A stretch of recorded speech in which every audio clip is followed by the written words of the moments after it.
heard that, right? We all seen somebody that fills a room, or we've observed somebody filling the room. Well, our next speaker has a little bit different take on that, and he's got a rare quality that is not present in so many people, but he expands a room. And I think that you're all in for a great treat. Kirk Bailey is the Chief Information Security Officer at the University of Washington. One heck of a presenter, and by the end of this conversation, he's going to feel like a friend. So, a treat for all you to enjoy, and Kirk, take it away. Thanks, Chris. So, I'm an outsider. I know nothing about your business, or I didn't when I first started at the University of Washington. So what you're going to get today from me, hopefully, is a short, sort of fun introduction to my views, my perspectives on and filter about your data and what you do. So it's different than the kind of way you think, hopefully, and it might stimulate some thinking and some conversation that we can have. I'm also aware that I stand between you and some hospitality, which I know you're all interested in after a long, tiring day, so I'll at least try and make it entertaining. We can make it short if we need to. But I'd like to thank the UW advancement team for inviting me to be here. I really do enjoy working with them. As a matter of fact, the first day I came on campus, camped outside my door was Walt Dreyfus. He had heard that I had been hired, and he wanted to check in with me to see if I could offer any kind of advice that might help him ensure that his data was protected and that things were going well for the University of Washington. I was kind of surprised by it and pleased by it. And it was from that day I began to learn all about advancement and about the whole issue surrounding fundraising, all the issues surrounding fundraising and the complex business you're in. Walt has also been a personal advisor and a very healthy critic about how I needed to assimilate myself and my services into the University of Washington culture, so I owe Walt a debt of gratitude. So with that bit of seriousness, I don't feel so bad starting to throw out stuff that clearly looks like an unmedicated paranoid, which is what the university pays me to do. So usually what happens is I arrive at my quarterly meeting of other security professionals we host on the University of Washington campus. It's called the Agora, and it's usually 200 to 300 people in a large auditorium. I've had a duty or a responsibility in that environment for the last 16 years to tell stories. I try to kick off the meeting with sort of a story that's pertinent, relevant, and hopefully valuable. I'm going to be trying to do that today to help express some concerns and perspectives that I want you folks to keep in mind as you start working with all of your data and your technology. First of all, the first observation I'd like to make, I keep chuckling. Every time I visit Walt or I talk to this team, I keep chuckling because you folks are social engineers of the first degree. That's what you folks do, you know. And the reason it's interesting to me is you do what criminals do. You separate people from their money. My job is to protect the university from criminals trying to separate people and the university dollars from themselves by being manipulated. And you folks are incredible manipulators. You use every conceivable little twist, tickle, and tease to get people to play off their guilt, their sense of charity, their vanity. I mean, I got a whole list of stuff there. The one I understood was deduction. Anyway, it's a marvelous thing. So I have to tell you, from my perspective, you are nothing more, oops, wrong way, you are nothing more than elite hackers. And because you're elite hackers, I try to approach the business understanding of how to protect your data when I'm invited into UW Advancement to try to understand their stuff from a hacker perspective. So, like all hackers, you should know that you are exactly like them and that you all love technology. You guys are just unbelievable with your technology, and it's getting faster and faster and more cluttered in your market space for technology. I go out and try and keep up with your market space, and it is almost impossible to do so. I just grabbed several of the different logos offline or online of different organizations that you folks are interested in buying and using. You guys are really excited about social media, all kinds of exciting platforms. I keep thinking that you guys are envisioning this sort of wild, madcap, viral donation process of some kind. It's got all the people excited, you know, flash mob donation somewhere. I also see all kinds of strange new products, new programs, new services, all kinds of event management, event planning stuff, all kinds of cool little token systems for getting donation monies from your donors. It's just phenomenal. And one of the things I tried to do in preparation for coming out here to talk to you folks was to sort of find an example of a new product, a new vendor that's out there to sort of point fingers at them. Then I realized it probably wasn't fair because I figured maybe one of those vendors might be here, so I decided I didn't do that. So I'll tell you about my general vendor feeling. But I have to tell you that your market space for a security professional gives me the heebie-jeebies. I mean, this is just a very ugly market space for me. Not because of what it provides and the good work you do, but what it means. You guys look a lot like, this market space looks a lot like the internet bubble just before it burst, and it looks a lot like the security industry vendor community bubble that we had right after 9/11. My industry was filled with every garage product, every kitchen table conversation that was trying to be marketed in some way to cities and municipalities and police forces and fire departments and cybersecurity professionals like myself. It's just an amazing set of products. So I have one word of caution about your market space. Look at it closely, know your vendors, and I'll give you reasons why you should worry about your vendors.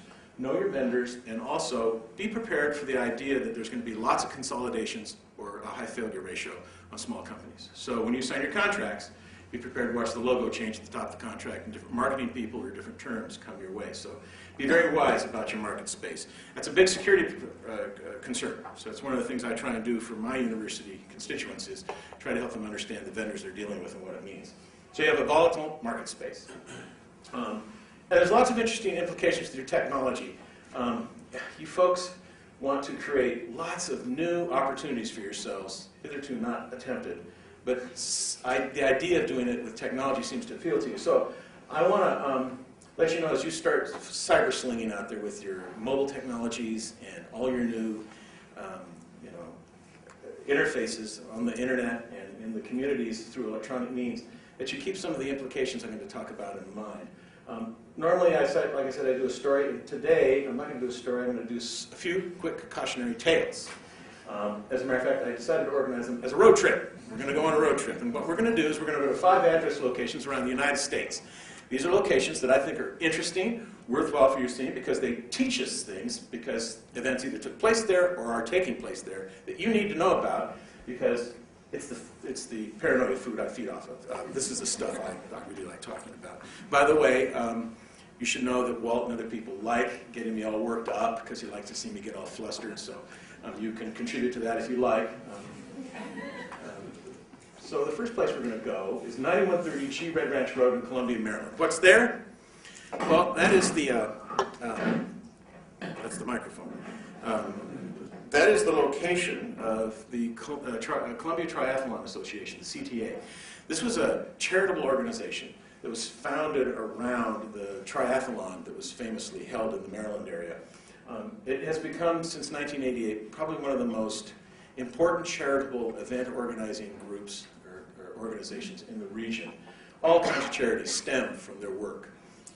It's also the preferred charitable method or means or service agency for a lot of the government work back there.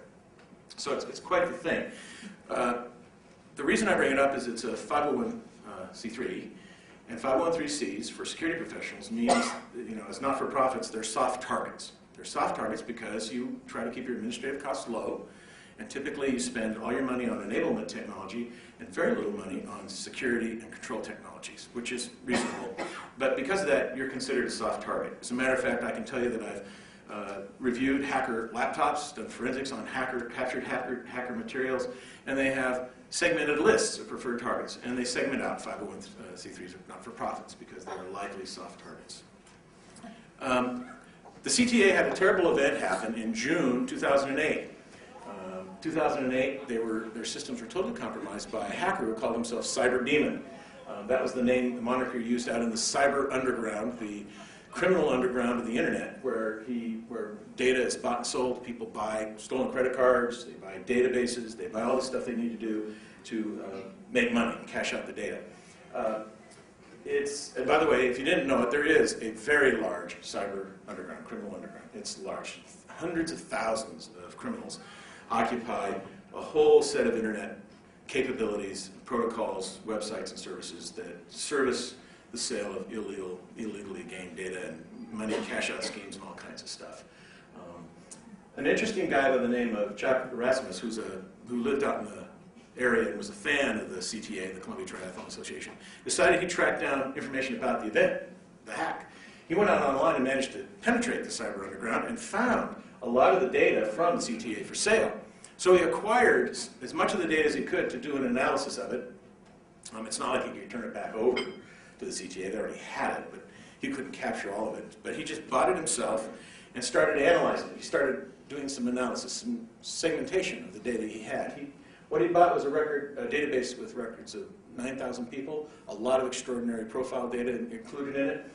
And he noticed as he segmented out that there were a lot of government employees who worked for the Capitol Police, the FDA, NASA, FBI, Justice Department, Secret Service, NACUA, all these important federal agencies.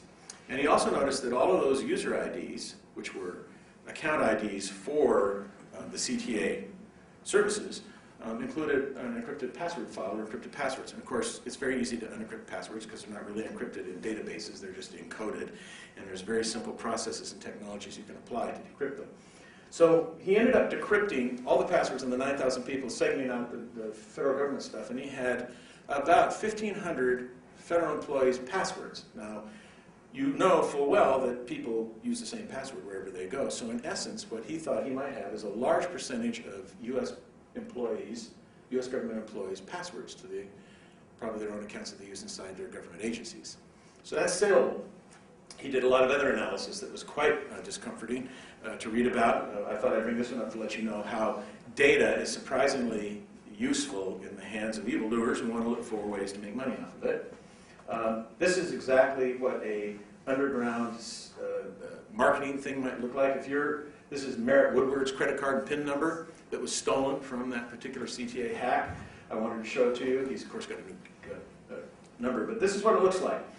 That's Merritt Woodward's credit card number and PIN number is just an example of what's called a dump that's for sale. Usually dumps between 10, 15, 30 different account numbers and related PIN numbers. You buy them, and usually they're $30 a piece. If they're fresh, meaning the expiration date or the cycle of the billing that goes along with it is fairly early on so that it won't be noticed. They have a couple of weeks to leverage the accounts.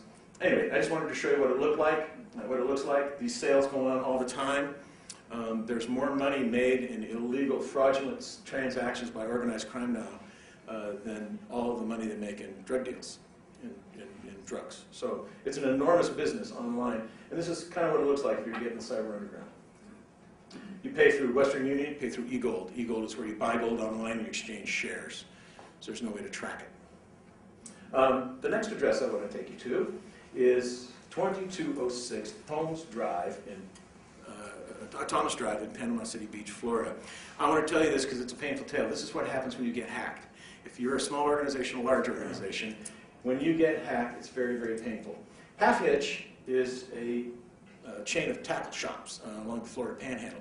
Very interesting set of services. They do an awful lot of online service arrangements for fishing trips and for renting gear and making your perfect vacation in Florida happen if you're a fisherman. They have 4 stores along the Panhandle, and it was during the holidays between Christmas and New Year's last year when Tom Putnam, the owner of Half Hitch Tackle, was sitting down to watch one of the football games that was on, and he got a knock at the door and he opened it, and it was the Bay County Sheriff and the Panama City Police Chief standing in front of his door and said, "Mr. Putnam, we think you have a problem. We have hundreds of complaints of identity theft and financial fraud with citizens in and around this county. And the only thing we can deduce from all of these complaints about financial fraud is that they all seem to have shopped or been used service to their credit or debit cards through Half Hitch Tackle during the last year." Which turned out to be true because we immediately called his technology people. They went in and they started looking at their systems. They had been totally compromised by unknown hackers from overseas for a long time who had been neatly and cleanly taking all their credit card and debit card transactions as they occurred, online and in the stores. His pain in dealing with it was quite strong. First of all, those sheriffs, those law enforcement agencies had to notify, or took time to notify all the victims of this, that they believed the common problem that they were investigating was a problem with Tom's stores. So Tom not only started out the new year with an extraordinary headache, he started having headaches every day with customers coming in and yelling at him for not protecting their data and looking for him to help deal with restitution if the banks failed in their policy to give them the money back. By the way, bank accounts that are defrauded are not protected with a $50 limit if you use them. If you use your debit card and somebody steals your data, credit cards have a federal protection of $50, but not debit cards. Anyway, Tom not only had a problem with customers yelling at him in the store, he had to take his credit card processing systems down, both online and in-store, so they could be rebuilt. He had to hire a new technology team to come in, a consulting firm to come in and rebuild it and investigate it. He spent about $60,000 for computer forensics people to come in because the merchant bank demanded he do it. When the merchant bank found out that the people he hired weren't PCI DSS certified, payment card industry, data security standard certified people, he had to bring in a whole new batch to do it all over again. Today, Tom's in a hole about $500,000 and went 3 weeks without credit card processing. His business stumbled terribly the first half of the year, and he's still struggling to get up to speed. I tried to call him today, or earlier, not today, yesterday, so I could get an update from him, because I called him, because I gave a presentation about this at one of my Agora meetings. He was struggling really hard, and he kept on telling me, tell people how bad it is when you get hacked. And he means it. The next address I want to take you to is 2710 Thomes Avenue, Cheyenne, Wyoming. And this goes to the vendor community. This goes to that market space I'm telling about. At that address, in Cheyenne, Wyoming, a sleepy little town, the state capital, about 60,000 people, is this brick house, this cute little brick house. 1,700 square feet. Lady goes out on the porch and smokes there 3-4 times a day. Manicured lawn, it's about 5 blocks from the state capitol. It also happens to be the international headquarters for several thousands of international corporations, local and international. It's the headquarters building for Shell corporations. Shell corporations, you can look it up and read about it. Reuters did a great expose on this. These are organizations where in certain states, particularly Nevada, Wyoming, and Delaware, you can have an anonymous corporation where you never have to reveal who the owners are. And for money laundering purposes, or for hiding transactions, or for hiding acquisitions, or for stealthily trying to occupy a corporate market space, or trying to create an organization that may look older than it really is in terms of its actual function, people buy shell organizations. They buy shell companies. This place, which is called Wyoming Corporate Services, which is owned by a very strange guy, he sells shelf organization. He's created a niche, and it's made his business one of the most remarkable ones in this area that is quite troubling for people around the country, especially for guys like me, because I have to vet corporations as vendors to find out what they're like. And he has a lot of legal support and complete legal operations that you can't penetrate very well. What he does is he names a corporation. Corporations Today, he'll call something, or he'll call it Advanced System Services. He'll make up a corporate name. He'll go out and claim all the websites that you might want to name related to it. He'll put together a board of directors under Wyoming law. He'll file all the filing fees, which costs $100, and he'll hire a board of directors, which happens to often be himself, his wife, friends, and a couple of lawyer friends he knows. They'll put that entity, that legal entity that they chartered through the state, on a shelf, literally on a shelf of the post office box, and they will hold regular corporate meetings according to Wyoming law. They will write up minutes. They'll send out mailings and filings that they have to do to keep their legal entity in place. They'll have counsel, and they'll let it age. And you can go out to Wyoming Corporate Services and look at different corporations you can buy that are 3 months old, 5 months old, 10 years old, 15 years old. The older it is, the more expensive it is, but you can buy it. So if I wanted to be in a garage and build the new secret advanced software tool that's just going to revolutionize everything, I don't know if it works or not, I can just make myself look like an old sage corporation instead of Kirk Bailey's garage software. I can buy corporations today that's 15 years old or 10 years old for about $10,000, $15,000, and I can go into any of your offices and say, I have a 15-year-old company, 10-year-old company, corporations today, and I've got the best tool in the world.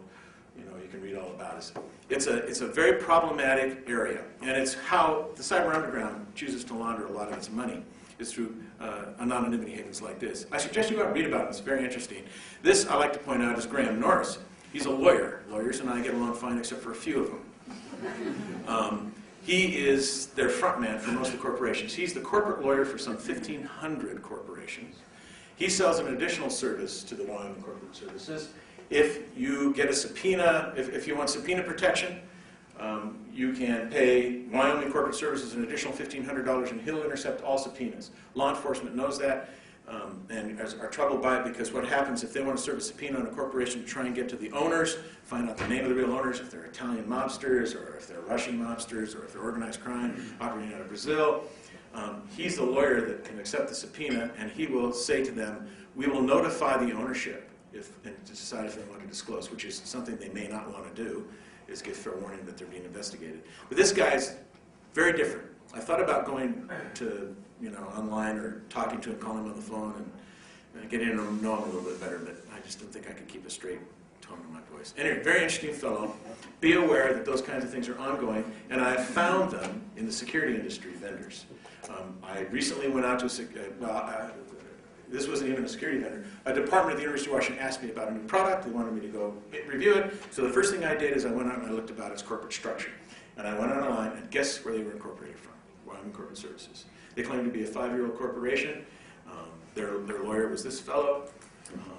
It's very common to find that kind of thing. It doesn't mean they're not legitimate. It just means that they're inflating who they are and what they can do.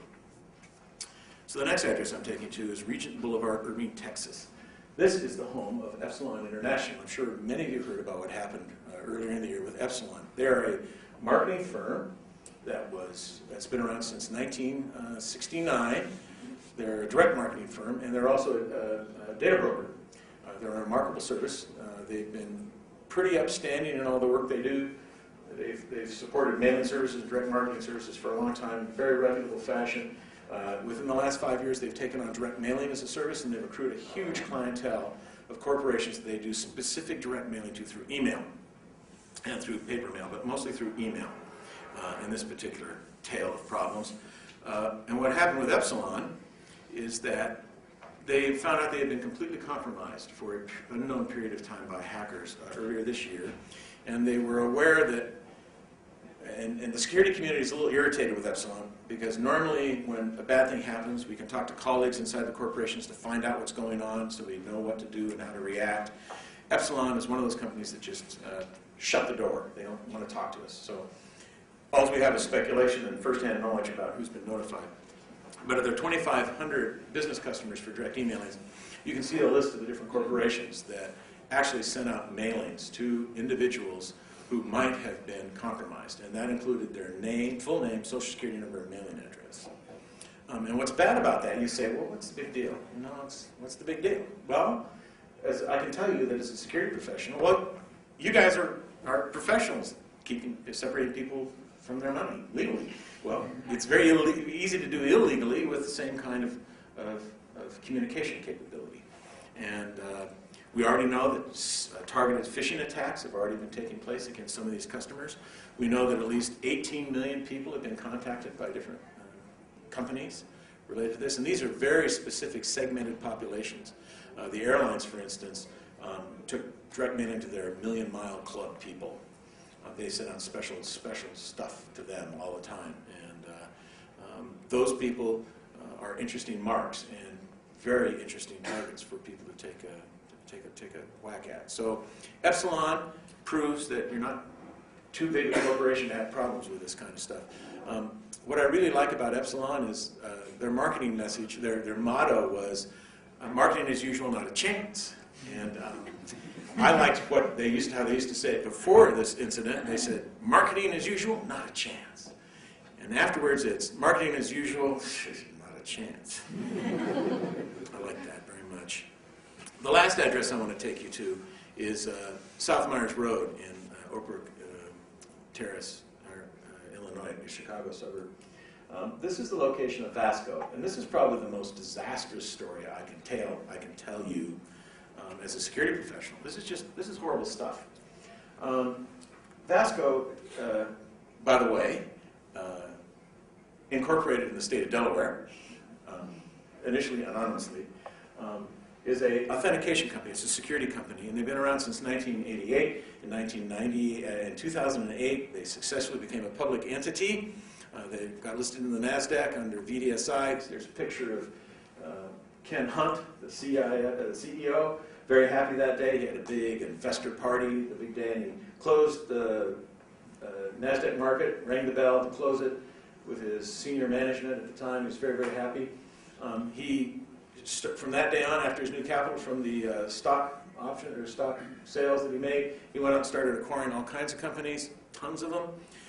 They sell user authentication tools, electronic signature and digital signature tools. They're a certificate authority. And certificate authority is at the backbone of the trust for secured encrypted communications on the internet.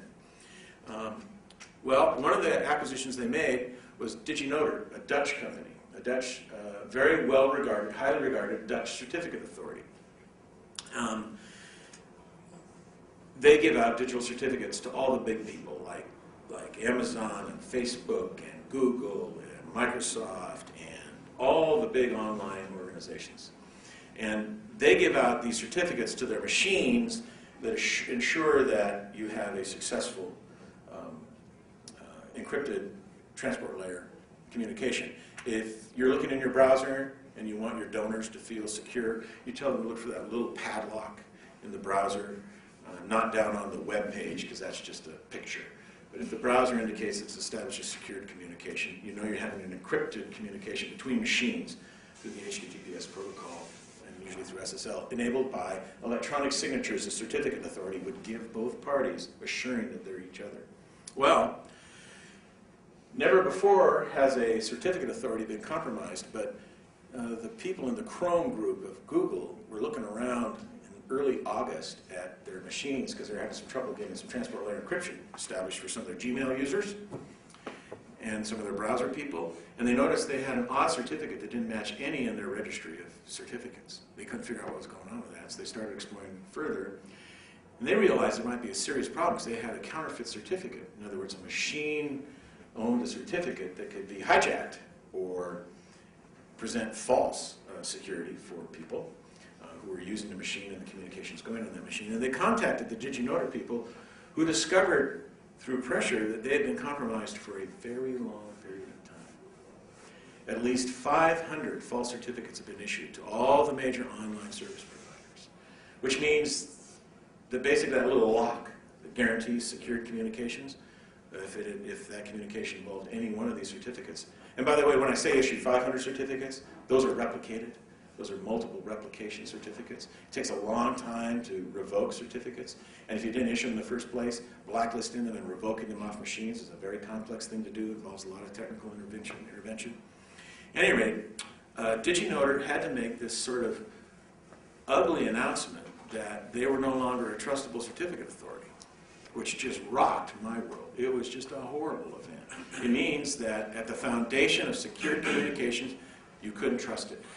And this came on the heels of RSA being compromised and all your security tokens and the technology associated being compromised. So two of the critical tools security professionals like to share with people to having secured stuff were gone. They were just broken. We were just devastated by the news.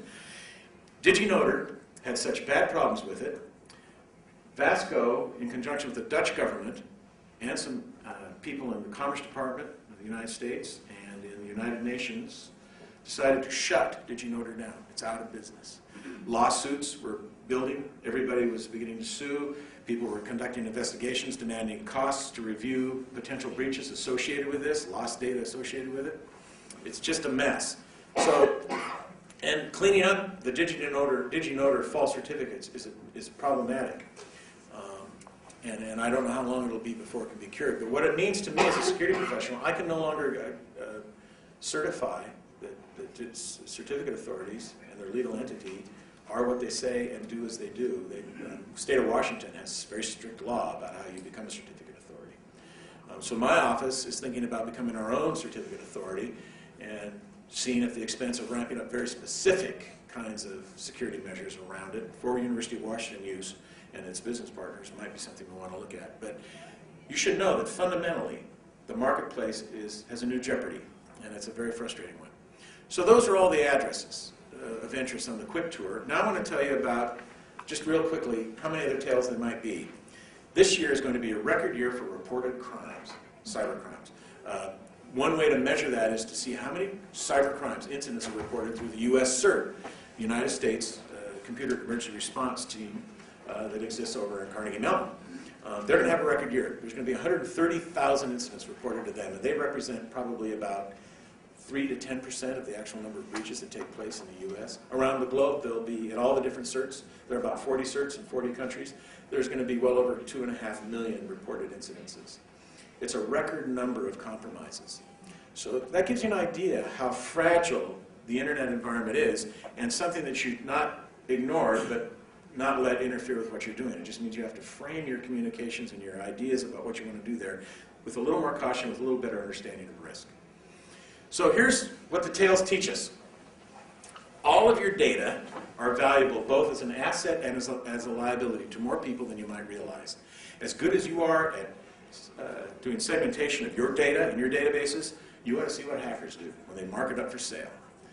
And it sells fast. They do incredible analysis and reverse engineering. They'll do associations online with other data that may have been stolen from your institution, or other locations subject data may have been stolen from. So it's remarkable to see. So realize that your data is an extraordinarily valuable asset, not just for yourselves, but for those who might want to get it illegitimately. Computer systems and data compromises can be very problematic and expensive. We can have Tom Putnam come talk to you about it. I try to save the university a headache. My staff is fully trained in computer forensics and network forensics and cell phone analysis. We try to be able to provide the university a very complete investigation to save them money, because one of the things we try to do is show that if a breach took place, and we have machines compromised all the time on the University of Washington campus, students bring in compromised machines. We want to be able to show definitively that even though the machine was compromised, the data wasn't. So if you're in your offices and you hear or you think your machine's compromised, it pays to have a professional security person or a forensics examiner look at it, because you may not have a problem. It just may be that the computer's compromised, which is different than the data being taken. The third thing on this list is it's very unlikely that you'll ever have a successful investigation of a cybercrime by law enforcement. I'm not dissing them. I work very hard with the U.S. Attorney's Office in several different states. I know many of the assistant U.S. attorneys locally. I know lots of the federal agents and the local law enforcement. It's just that these crimes are burdensome and very hard to investigate, because they usually involve international and cross-state parties. And that means you either have to be FBI or Secret Service, and you have to get involved with Interpol. It involves federal treaties. And so law enforcement agencies have a real problem being able to conduct the investigation. The fourth thing on this list is a little bit startling, but it's the new approach security professionals are talking about taking. It's called the assumption of breach. I can tell you that no business, institution, organization, or individual can successfully defend against a targeted attack. Our adversaries have too many skills and too many attack possibilities for us to defend data. So be aware of that, which means that you're now required to work with security people on a risk basis. Understand your risks and figure out the best and safest way to try and navigate them, as opposed to complete success. And what's interesting is this puts us in direct contrast with compliance. Compliance standards like PCI DSS, they don't work. I can't tell you how many times I've seen institutions that are fully compliant with security standards that the industry requires in the credit card issues, and they get compromised. Diminished return on this stuff. So it's a risk, it's a new risk approach. You need to build strategic advantages with your data. This is something Walt has done in spades, and his team has done in spades. Inventory your data. Eliminate all the unnecessary data, so you just save yourself the cost of a breach. If you don't need social security numbers, get rid of them. If you have extra squirreled away databases, make sure you're either using them and they're worthwhile, or get rid of them. You need to take as much data as you can offline. Don't let sticky fingers come in from the outside world touch your data. Throw it out on a separate drive. Throw it out somewhere not connected anywhere to the internet. And use encryption discreetly and carefully. Encryption is not a panacea. A lot of people say, well, we should just encrypt everything. I just want to caution you that it is not a panacea. It can be expensive and troubling, so be careful with that. But where appropriate, it makes sense, use it. Build a strong risk transfer program, since you have to assume breach, in your contracts with vendors. If your vendors are going to borrow your data, access your data, look at the data, use your data, manage it for you, whatever they're going to do, make sure you have contracts that transfer liability for the loss of that data. In this last 24 months, the University of Washington's had a number of breaches involving vendors. Vendors have lost laptops, vendors have been compromised, the university data has been compromised because of it. If we didn't have strong language in there saying, hey, you lose it, you pay, we would have had some costs unnecessarily inflicted on us. Doesn't help with the reputational piece, but it certainly helps with the immediate costs. Also, watch your privacy and online terms of use statements for your websites. Make sure they really transfer risk where appropriate back to the people using the websites. And in association with that, oh, and by the way, seek out underwriting. That's the other way of risk transfer. Buy insurance if you can afford it, and you can find a good program. Buy liability insurance in this area of cyber liability. Just buy it. It's good protection. You also should think carefully about communicating your data protection strategies and policies about your data to the donors. I don't know if that works in advancement or not. I don't know if you want to tell them how much you know and what you do with their data. I've found that when I've had to deal with angry people on the phone, when the university's lost data, and I have to handle those phone calls, candor and honesty has been a rich reward in terms of how they appreciate anything you have to say, because most of what you have to do is say is defensive. So I've often thought that maybe up front, if we communicated better what we did with the data, it'd be helpful. The other thing that I want you to think about is never trust technology vendors. I know in my market space they're crazy. Vendors hate me. I go after vendors. It's not that they're liars, it's just that they're marketing people. They can't help it. Had to do with their childhood. Inadequacies, I don't know. Anyway, be tough on them. Investigate them. Hire Krols. Spend some money. Make sure you're getting what you're really paying for, and have a relationship that's really sincere and long-lasting. And also monitor them. Watch what they're doing. One of the biggest problems I have is advising the university about when a company looks like it's ready for acquisition. You can kind of tell. Ask the people in those meetings when they're showing you all the fast functions and cool stuff, and they're showing how they can shoot the quarter in the air and all that kind of stuff with technology. Ask them how they finance themselves. Find out if they're in venture capital, what level of venture capital. They're at the angel level, second round of venture capital, that kind of stuff. Go ahead and ask them. You'll be surprised to find out that there's interesting relationships that may make a difference in how you want to do business with them. Well, I'm surprised I put that slide in. I thought I had taken that one out. There's some really good advice there. Take security professionals out to lunch, chat with them. We're lonely. We go to meetings, they always get upset. I mean, cybersecurity advice is best obtained by taking preferred cybersecurity professionals to an ideal location like St. Croix or Fiji. Those are things that you really want to consider when dealing with cybersecurity professionals. It works. So thanks. So what I did was give you some food for thought, hopefully tickled your interest, and maybe you guys have some questions you would like to chat about. Anybody got anything they want to say? Anybody want to call me a liar? Yeah? Oh, it's just a real simple thing. It's just the user. You mentioned about login names and passwords being copies. Strategies for somebody as far as using login and password and stuff. At the university, we don't force password changes. What we always do is encourage people to change them. We advise them to pick a scheme for passwords that you can change. So a passphrase like, gosh, I love mom and her apple pie, use all capital letters, and then say, gosh, I love mom, I love her scrambled eggs. Keep changing it on a frequent basis. That helps. And I would advise to change your website passwords, where you go to your different service websites. Keep that distinctly different than your business website or your banking websites or something like that. Keep those kinds of things different. I know it's hard. And also, I'm of the old school that says you should write your password down. You should write your passwords down, and actually, they're so vulnerable now because they're usually locked away in databases, and they're easy to steal. And there's sniffers on PCs now where they take passwords so easily now. Why not write it down, your different passwords, and put it in your wallet or the place right next to the dollar bills and your credit cards? Because you tend not to lose those. You don't. So if somebody says it's too complicated, I say, well, write it down. Put it in your wallet, put it in your purse, put it someplace that's not likely to be stolen as off your desk or something like that. That's a simple answer. Yeah? You mentioned creating your own certificate. Isn't that going to transfer more liability to you?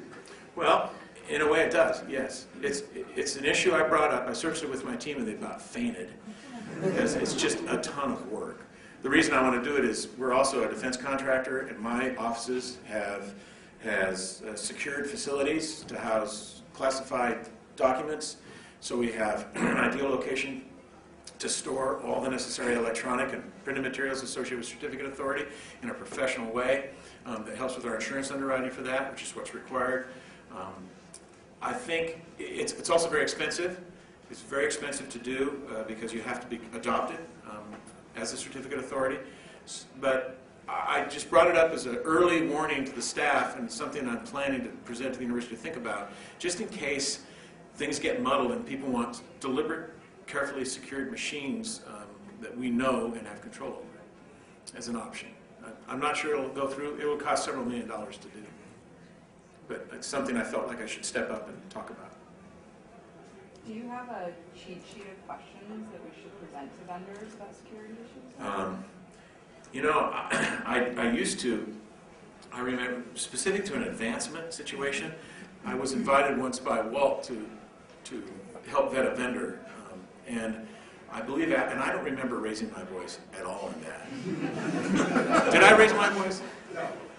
I got word back that I'd been yelling at the vendor. Sure, he cried.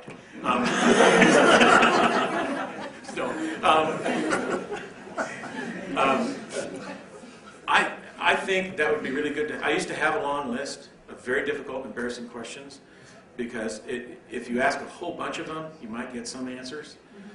I don't talk to marketing people. I talk to their technology people, and I talk to the owners if I can. I talk to the people who own this stuff. And I ask them hard questions. And I usually try and frame it in the way of partnerships. But I ask for their strategic plan. Talk to me about your strategic plan. Is this the primary market space you're in? What are your other business partners? How many people do you have in your development team? What kinds of market directions are you planning to take? Is your product, if it's a technology product, ask for how it's been reviewed, how it was built, who's looked at it, did it have a code review? How qualified were your developers in developing it? Lots of tough questions that, if you can engage in a thoughtful conversation, can yield an awful lot of good information. I ask how old their organization is. Let me tell you about this one company that I was asked to look at. So this is what I did to vet it. I had 2 days to give them a response for an RFP went out. And they wanted to know about targeted vendors. So, and it was a really strange marketplace. I hadn't been there before. So I went out and I went online to their website. I looked at their product listing, their product sets. I looked at all their contact information, saw their mailing address, looked it up on Google Earth, went to Google Earth, and then I went to Google Maps and street locations, and I looked at their world headquarters. And it was this particular company, its world headquarters, that was selling extensible software for global distribution of stuff. I mean, this really powerful sounding. They had a dirty storefront in an old strip mall in Branson, Missouri. So I called them while I was looking at the picture, and I called the number that was listed for contact information, and I got a hold of a woman. I told her who I was. I never lied. I said, I'm with the University of Washington. We're just interested in knowing more about your service, your company, and I was curious if you could tell me that your product, which you advertise, provides online transaction services, has it been approved as PCI DSS compliant? And she said, I don't know. And I said, well, do you know who would know? And I said, well, there's nobody else in the office. I said, well, can I have the president of the company or a manager call me back, or office manager? Well, I am the president of the company. And she didn't know PCI DSS compliance issues. I did that. I asked her about her articles of incorporation, where she was from. It was in the state of Missouri, so it was all legitimate and all that kind of stuff. But I just looked at simple things like that. And then I asked to talk to their developer, and they seemed wise. So what I did was ask enough questions with my experience to frame a reasonable portrayal of whether they'd be a good vendor or not. The other thing you should do if you got a lot of money is hire Kroll's. If you got a big contract coming up with lots of money involved, hire a professional investigative firm to background their organization. They'll profile the investors, they'll profile the company, the president, all the C-level officers. They'll give you lots of good information, total background. Quick question. With more and more proprietary databases moving to hosted services or the cloud, how would you kind of approach those? Well, when the University of Washington first asked me to be involved in the negotiations for the cloud services, I debated for about a week whether to shoot myself. or do that. My wife encouraged me, well, I won't tell you what she said. It's kind of embarrassing, but we worked through it. It's perfectly fine. She's a delightful lady. Cloud's here to stay, I think. What's bad about the cloud is you think your market space is screwed up, that market space is screwed up with big capital. Here's my big complaint about cloud. I don't think it has any juice at all for earning money. It's all based now on, the biggest cloud providers are huge capitalized companies. Lots of money in the bank, billions of dollars in the bank, and they're throwing all kinds of marketing and opportunities for free services or reduced cost services for cloud presence. And they can afford to build massive data enterprises all around the globe so that it does in fact provide you what they advertise. What they don't have clear in mind, and I'll cite one, Google for instance. Google makes all their money, 98% of their money, from advertising. So all their money is coming from advertising. Their interest in cloud services is using the data they acquire from the people who use those services for marketing or direct marketing or other kinds of marketing. If federal laws or international laws flowed in restricting how you can use cumulative profile data accrued over the web, saying you can't use that, then they've lost a great capability of doing marketing, and a lot of their investment goes up in the clouds. And then they're left with charging subscriptions, and all of a sudden they become a hosted service again. I don't see where the laws, the privacy laws, international privacy laws, are going to ease up. Right now in the federal government, right now in our federal government, there's 18 new privacy laws that could harm the University of Washington's ability to do business with their data right now. And by harm, I mean more compliance, lots of cost in managing those, and they're pending, they're out of committee, they're going to be voted on. And I got a lawyer watching that on my team. I think privacy laws are going to trump a lot of cloud services, so they're going to become expensive. And when they become expensive, I think there'll be some more candor and some better understanding of how to utilize cloud. In the meantime, there are reasons to use the cloud. There's good reasons to use the cloud. It's affordable, it makes sense, and it provides services that are worthwhile. But I would keep in the back of your mind that it's a risky place because it hasn't really unfolded as a stable market. Does that answer your question, Al? The university's contracting with lots of cloud service providers, and we have lots of cloud subscription. People love it. Can I ask the rationale behind having UWs not having to periodically change the passwords? Diminishing return. We have 630,000 authorized UW net IDs.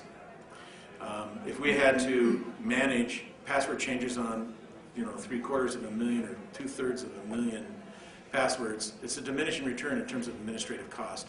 Right now, all of the compromises, right now I'd say 80% of the compromises are coming through non-traditional methods. They're coming through the browser and through user social engineering. They're coming through mistakes made by users and browsers. All of that bypasses passwords.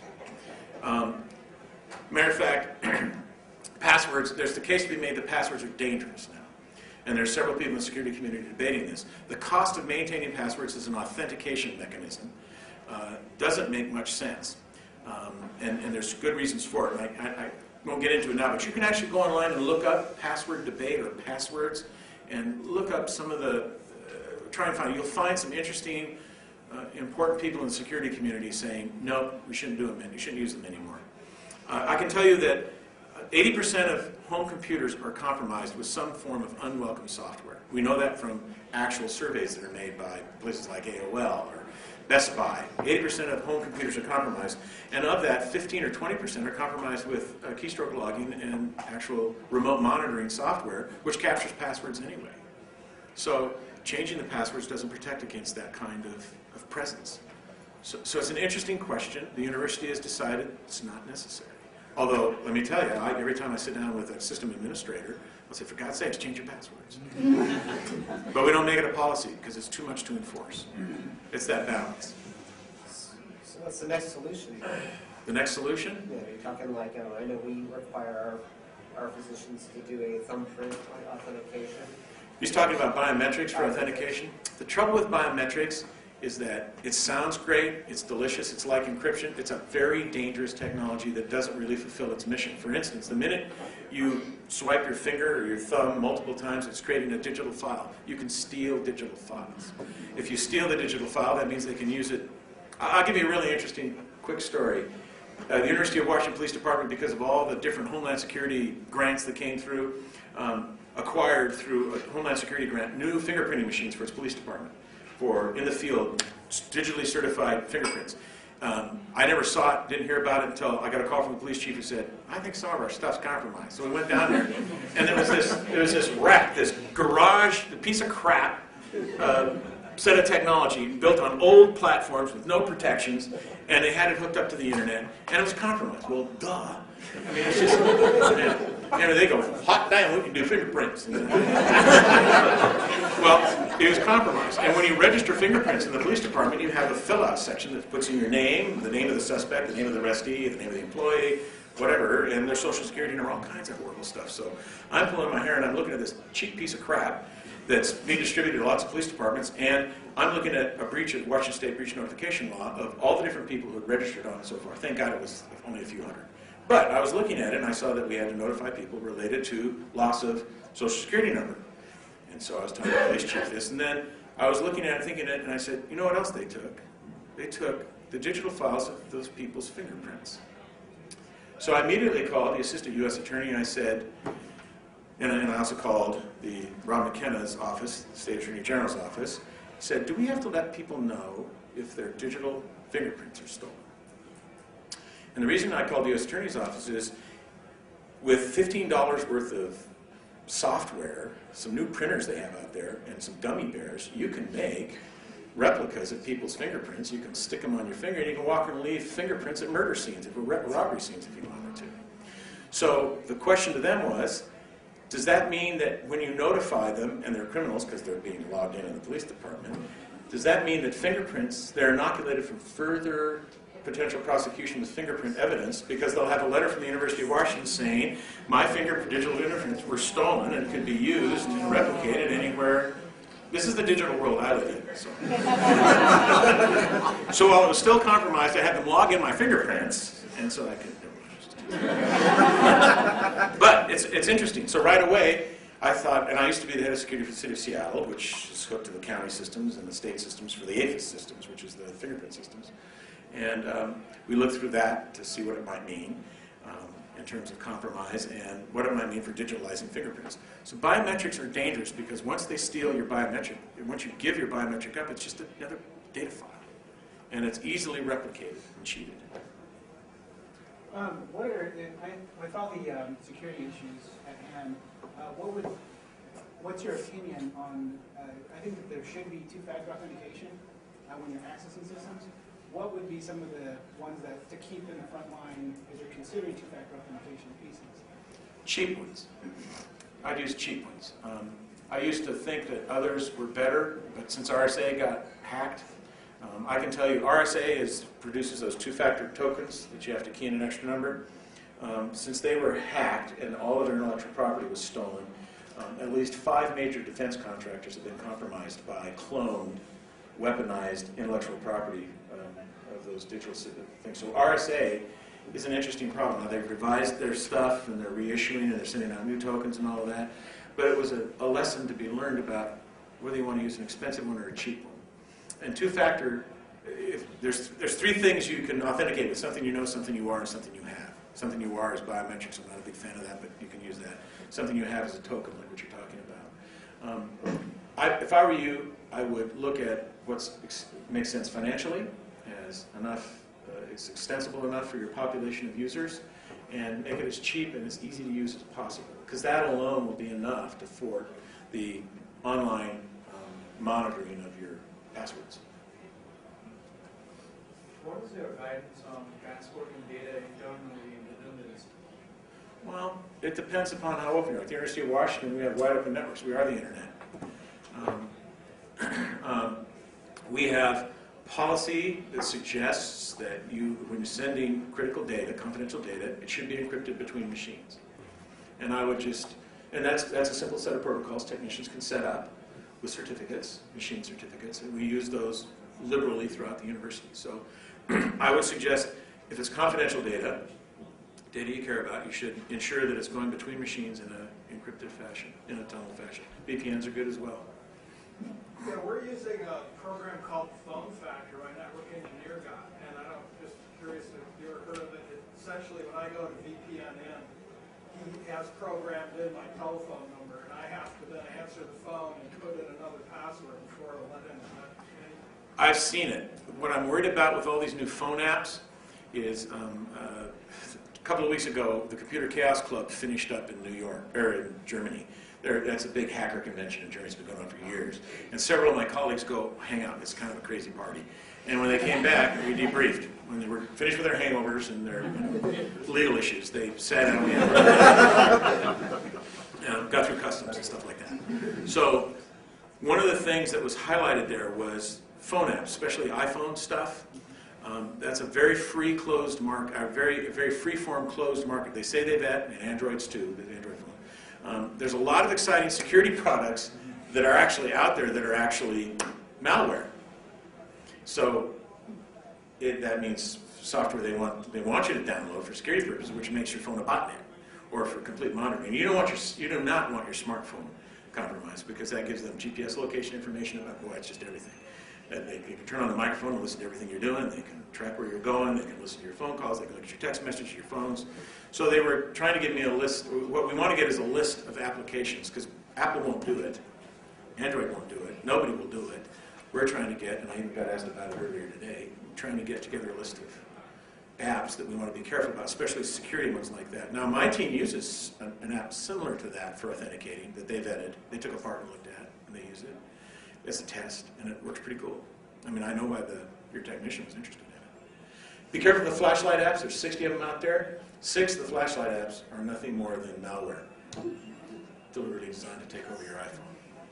Is there a list somewhere? No. You got to go to Germany and party. You do.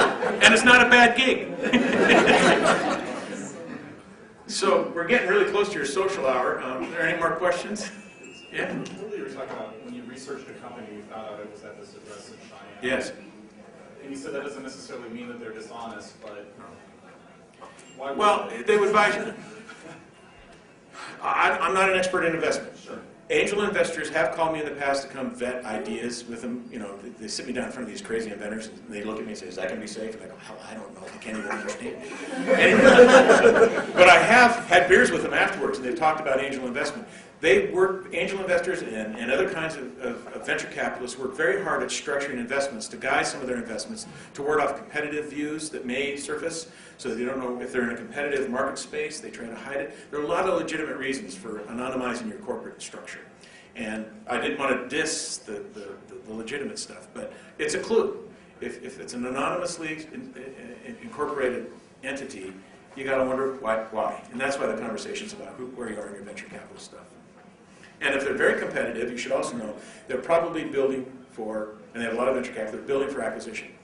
I can't tell you how many times I've watched people I've worked with about security issues watch their whole perception of who they're dealing with change when they sign contracts and then they get bought out by another firm. It happens all the time. Anything else? I need to go take my pills. Thank you, Kirk. Oh, yeah.